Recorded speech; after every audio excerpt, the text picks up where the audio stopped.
پیدائش کی کتاب اور اس کا 38واں باب۔ انہی دنوں میں ایسا ہوا کہ یہودا اپنے بھائیوں سے جدا ہو کر ایک ادولامی آدمی کے پاس جس کا نام ہیرا تھا گیا، اور یہودا نے وہاں سو نام کسی کنانی کی بیٹی کو دیکھا اور اس سے بیاہ کر کے اس کے پاس گیا۔ وہ حاملہ ہوئی اور اس کے ایک بیٹا ہوا جس کا نام اس نے ایر رکھا، اور وہ پھر حاملہ ہوئی اور ایک بیٹا ہوا اور اس کا نام اونان رکھا۔ پھر اس کے ایک اور بیٹا ہوا اور اس کا نام سیلا رکھا۔ اور یہودا کذیب میں تھا جب اس عورت کے یہ لڑکا ہوا۔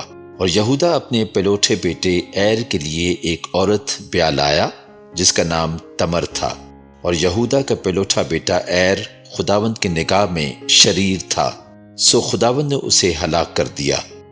تب یہودا نے اونان سے کہا کہ اپنے بھائی کی بیوی کے پاس جا اور دیور کا حق ادا کر تاکہ تیرے بھائی کے نام سے نسل چلے۔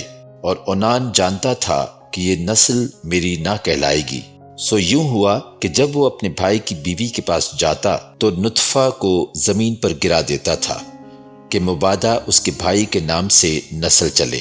اور اس کا یہ کام خداوند کی نظر میں بہت برا تھا، اس لیے اس نے اسے بھی ہلاک کیا۔ تب یہودا نے اپنی بہو تمر سے کہا کہ میرے بیٹے سیلا کے بالغ ہونے تک تو اپنے باپ کے گھر بیوہ بیٹھی رہ، کیونکہ اس نے سوچا کہ کہیں یہ بھی اپنے بھائیوں کی طرح ہلاک نہ ہو جائے۔ سو تمر اپنے باپ کے گھر میں جا کر رہنے لگی۔ اور ایک عرصہ کے بعد ایسا ہوا کہ سو کی بیٹی جو یہودا کی بیوی تھی مر گئی، اور جب یہودا کو اس کا غم بھولا تو وہ اپنے ادولامی دوست ہیرا کے ساتھ اپنی بھیڑوں کی پشم کے کترنے والوں کے پاس تمنت کو گیا۔ اور تمر کو یہ خبر ملی کہ تیرا خسر اپنی بھیڑوں کی پشم کترنے کے لیے تمنت کو جا رہا ہے۔ تب اس نے اپنے رنڈاپے کے کپڑوں کو اتار پھینکا اور برقع اوڑھا اور اپنے کو ڈھانکا، اور اینیم کے پھاٹک کے برابر جو تمنت کی راہ پر ہے جا بیٹھی، کیونکہ اس نے دیکھا کہ سیلا بالغ ہو گیا، مگر یہ اس سے بیاہی نہیں گئی۔ یہودا اسے دیکھ کر سمجھا کہ کوئی کسبی ہے، کیونکہ اس نے اپنا منہ ڈھانک رکھا تھا۔ سو وہ راستہ سے اس کی طرف کو پھرا اور اس سے کہنے لگا کہ ذرا مجھے اپنے ساتھ مباشرت کر لینے دے، کیونکہ اسے بالکل نہیں معلوم تھا کہ وہ اس کی بہو ہے۔ اس نے کہا تو مجھے کیا دے گا تاکہ میرے ساتھ مباشرت کرے؟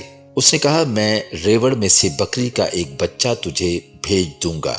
اس نے کہا کہ اس کے بھیجنے تک تو میرے پاس کچھ رہن کر دے گا؟ اس نے کہا تجھے رہن کیا دوں؟ اس نے کہا اپنی مہر اور اپنا بازو بند اور اپنی لاٹھی جو تیرے ہاتھ میں ہے۔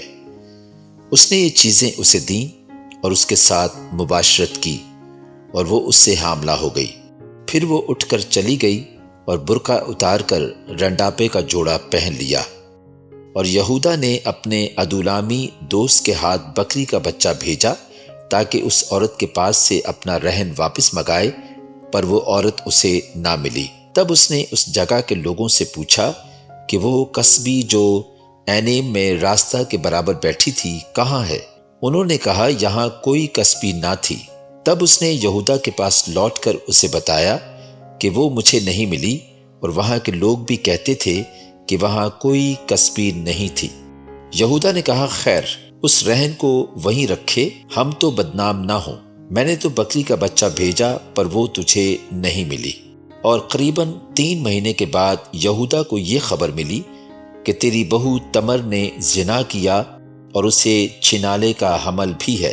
یہودا نے کہا کہ اسے باہر نکال لاؤ کہ وہ جلائی جائے۔ جب اسے باہر نکالا تو اس نے اپنے خسر کو کہلا بھیجا کہ میرے اسی شخص کا حمل ہے جس کی یہ چیزیں ہیں، سو تو پہچان تو صحیح کہ یہ مہر اور بازو بند اور لاٹھی کس کی ہے؟ تب یہودا نے اقرار کیا اور کہا کہ وہ مجھ سے زیادہ صادق ہے، کیونکہ میں نے اسے اپنے بیٹے سیلا سے نہیں بیاہا اور وہ پھر کبھی اس کے پاس نہ گیا۔ تو اس کے وضع حمل کے وقت معلوم ہوا کہ اس کے پیٹ میں تو ہیں، اور جب وہ جننے لگی تو ایک بچے کا ہاتھ باہر آیا، اور دائی نے پکڑ کر اس کے ہاتھ میں لال ڈورا باندھ دیا اور کہنے لگی کہ یہ پہلے پیدا ہوا۔ اور یوں ہوا کہ اس نے اپنا ہاتھ پھر کھینچ لیا، اتنے میں اس کا بھائی پیدا ہو گیا۔ تب وہ دائی بول اٹھی کہ تو کیسے زبردستی نکل پڑا، سو اس کا نام فارس رکھا گیا۔